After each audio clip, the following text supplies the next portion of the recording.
Hello everybody, it's Ashley here from Paper&Twine. I hope you're all well on this Saturday afternoon. One of my lovely subscribers, Pamela Barker, has a special birthday today. I don't know how old she is. I did ask her to leave me a message, but I haven't heard back from her. But it's her birthday today and she asked for a shout out. So Pamela, wishing you a very happy birthday. I know it's not going to be the birthday that you wanted in lockdown, but she's hoping for a vintage tea party in the summer, so that'll be something nice to look forward to, won't it? Welcome if you're new to my channel. Excuse me. Go and grab yourselves a cuppa. I don't know how long this one's going to be today. I'm going to do something a little bit different.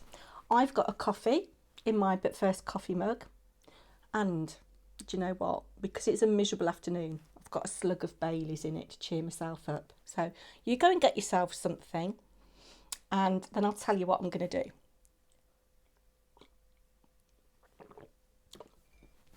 Give your order to the barista. He'll be on his way.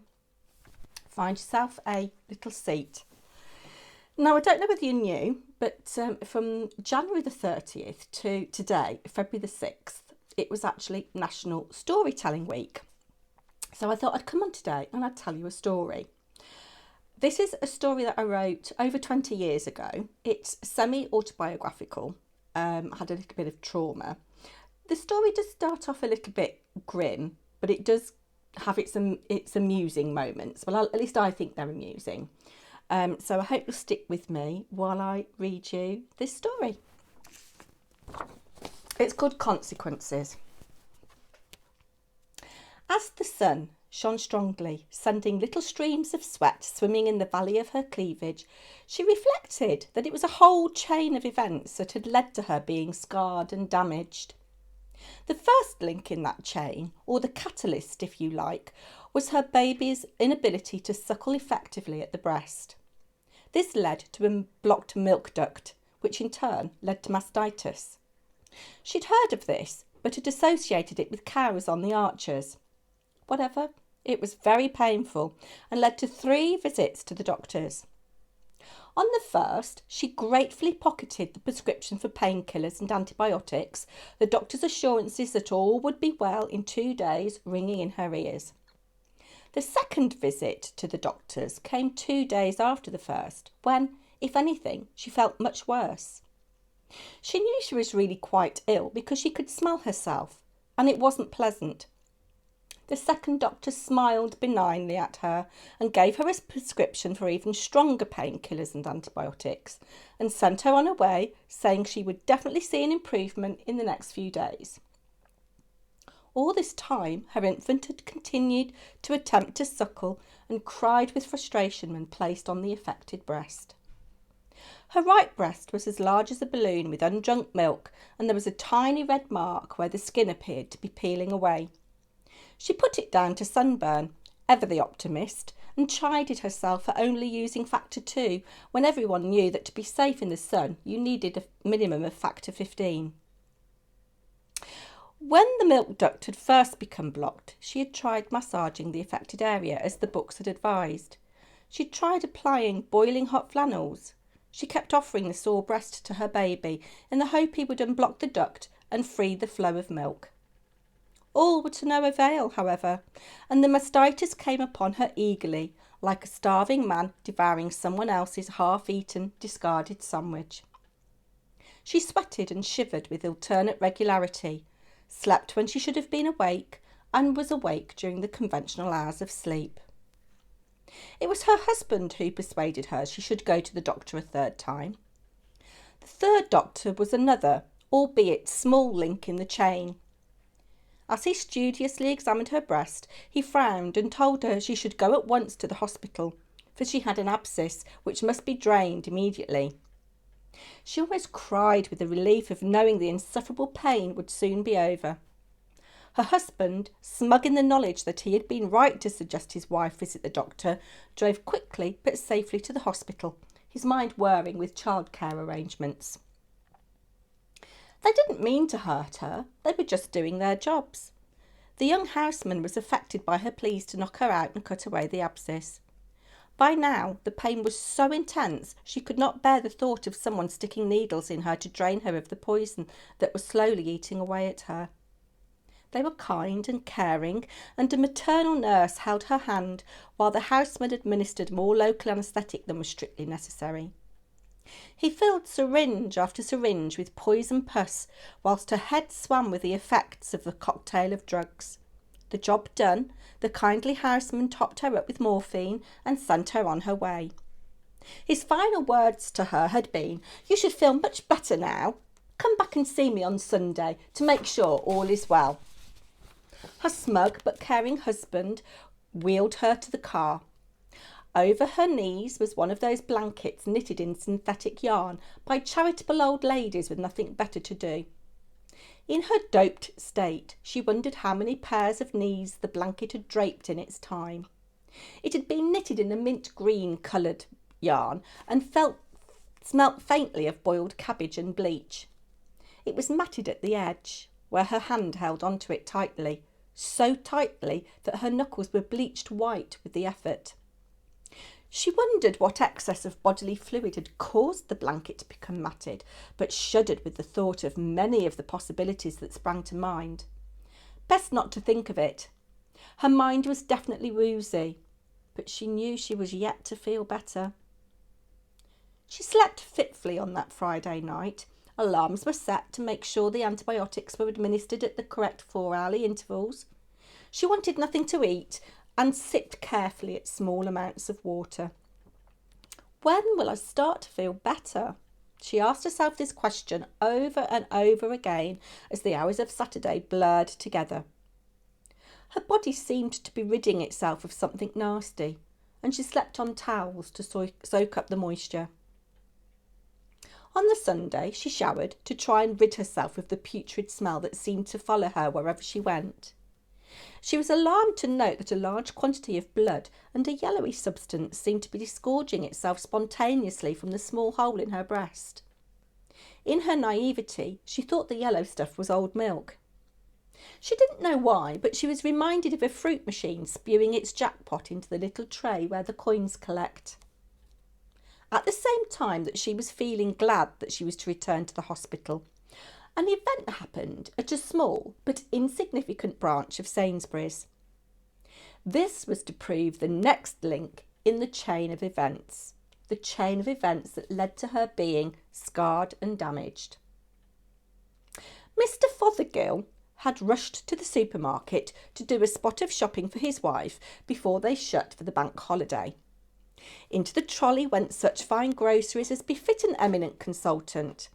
There was a bottle of gin for himself, dry Fino sherry for the wife, a bottle of crisp white burgundy for both of them, and some organic Scottish salmon for supper that evening. He picked up some baby new potatoes that would be simply boiled and tossed in butter, and a packet of trimmed asparagus. A little extravagant, he knew, but what the hell. He did hope that he wouldn't be called out for any emergencies that evening. There was an episode of Inspector Morse he rather fancied watching. A few more bits and pieces went into the trolley, and then he made his way to the checkout to pay. He idled away the time in the queue, surreptitiously looking into other people's baskets, catching a glimpse of their lives. His eyes flickering over their intended purchases. He gathered that the young man in front of him was a bachelor with a cat. Onto the conveyor belt went tinned cat food, a curry for one, and a 6-pack of Boddingtons. That was easy. As he bent into his own trolley to place some eggs carefully onto the conveyor belt, he caught sight of the lady at the till across from him. A little more challenging, but he guessed that she was a busy working mum, as there were family-sized bags of crisps, various packets of cuppa soup, and boxes of frozen fish fingers and burgers, all being scanned by a chatty checkout girl. The man in front of him hoisted the meagre bag of provisions over his shoulder and strode out of the shop. Mr. Fothergill began to pack his purchases into the plastic bags provided, being slightly irritated at the gung-ho fashion in which his checkout girl was scanning his groceries. He gave her the once-over. She'd probably been quite attractive a decade ago, but her face had lost all its vitality, and she gave off the air of one who is perpetually dissatisfied. He placed a punnet of white peaches gingerly on top of the carton of eggs then thought better of it and swapped them over, and found space to cram in the Sunday Times. The girl yawned and demanded £71.89. As he handed his bank card over, he marvelled at his ability to spend so much on so little. The girl went through the ritual of swiping the card, and he held the pen ready to sign the receipt. "I'm sorry, sir, but your card's been refused. Do you have any other means of payment?" He felt the eyes of the queue on him and was glad that he had his American Express card, which he kept for emergencies, stuffed in the back of his wallet. He handed it over. She looked at it in a bored way and told him that they didn't accept that card here. He was flabbergasted and stunned. Never before had he had to deal with a situation like this. The woman behind him was getting impatient. He could see that she had her hands full with 3 children under the age of 5 and a trolley piled high with goods that would take loads of time to unpack. The middle child announced loudly that it needed a poo, and its mother gave him a look that could cut steel. The checkout girl yawned again and informed him that there was a whole load of cash machines outside. She was sure one of his cards would be accepted in one of them. While Mr. Fothergill was wishing that the floor would open and swallow him up, the sick woman arrived at the hospital. She was quickly seen and told that the procedure to drain the breast of her abscess had not been a success, and that she would need emergency surgery that night.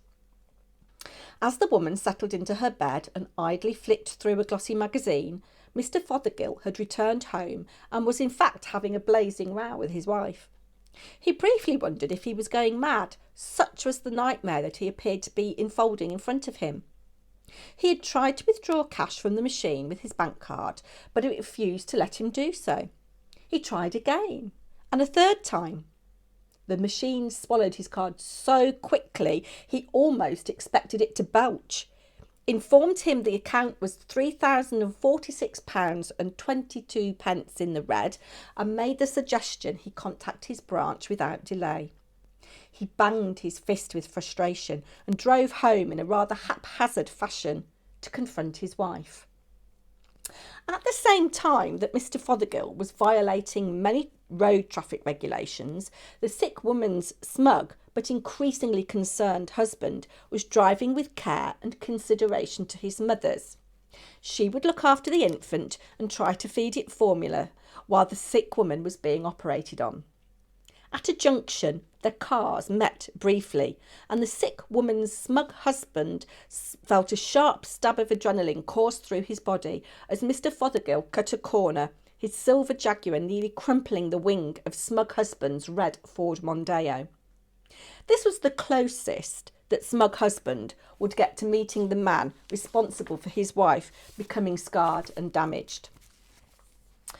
Mr. Fothergill managed to arrive home without being pulled over by the police. His anger had built to such an extent that he could hardly get his key in the front door. Mrs. Fothergill was reclining on a black leather sofa eating chocolate and watching EastEnders. She looked as sleek and groomed as a Siamese cat. Her nails were immaculate and not a hair was out of place. Although she was only wearing casual clothes, they had come from DKNY, and the sparkles at her earlobes were real diamonds, not fake. Mrs. Fothergill's hand hovered over the box of handmade chocolates, selected a cherry soaked in kirsch and covered in the darkest of plain chocolates, and inquired where all the shopping was. It was all Mr. Fothergill could do to actually continue breathing. As he gulped and spluttered, he managed to inform his wife that there was no shopping as his card had been refused. Mrs. Fothergill's cheeks reddened and she sank into the softness of the leather, her mind trying to come up with plausible excuses. It transpired that Mrs. F had rather taken a fancy to regular preening and pampering sessions, and had also acquired a rather expensive Jimmy Choo addiction.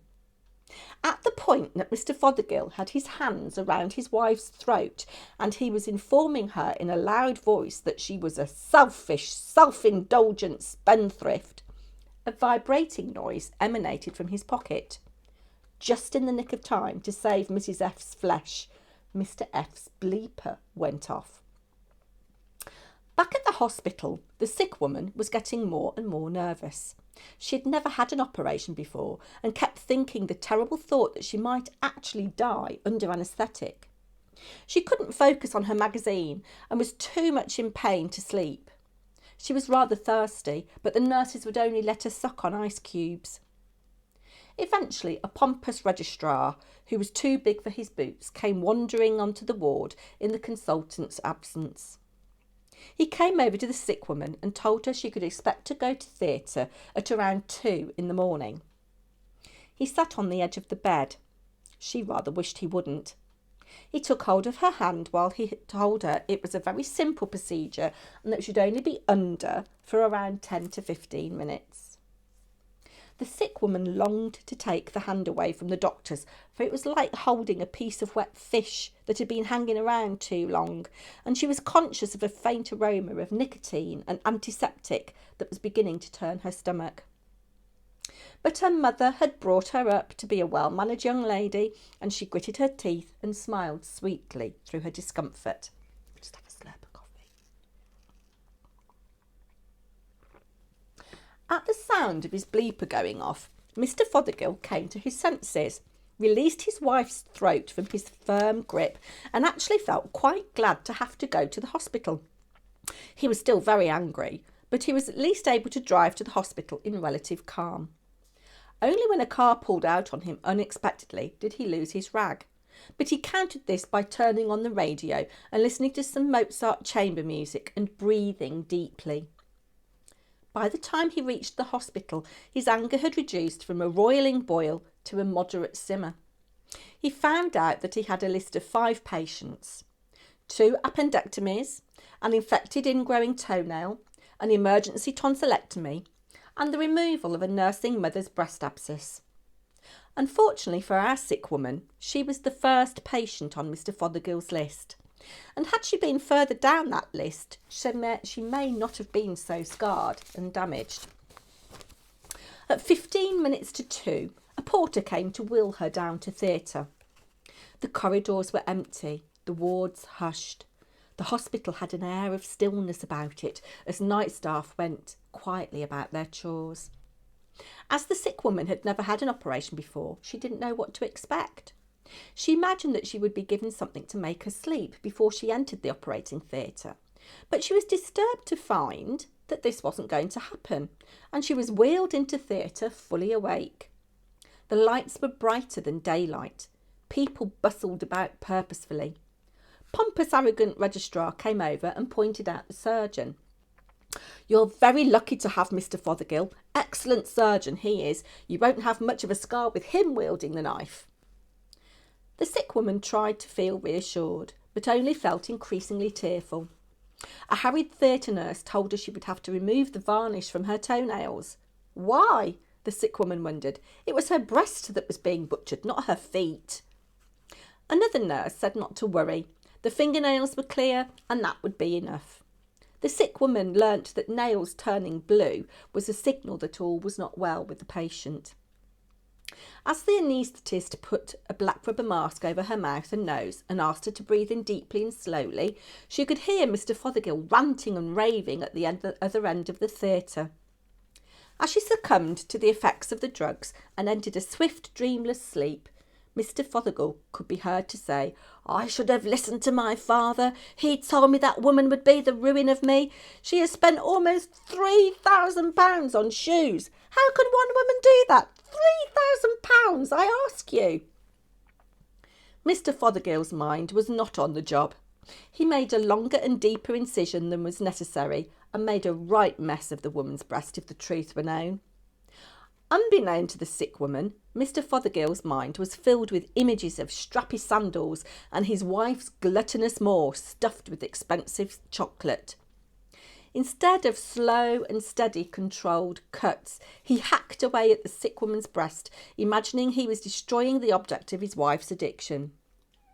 Oh, the abscess was removed in a satisfactory manner, but Mr. Fothergill would not be winning any awards for his artistry and care during this particular procedure. He didn't care about that, though. All he cared about was what he was going to do about his wife's spending habit.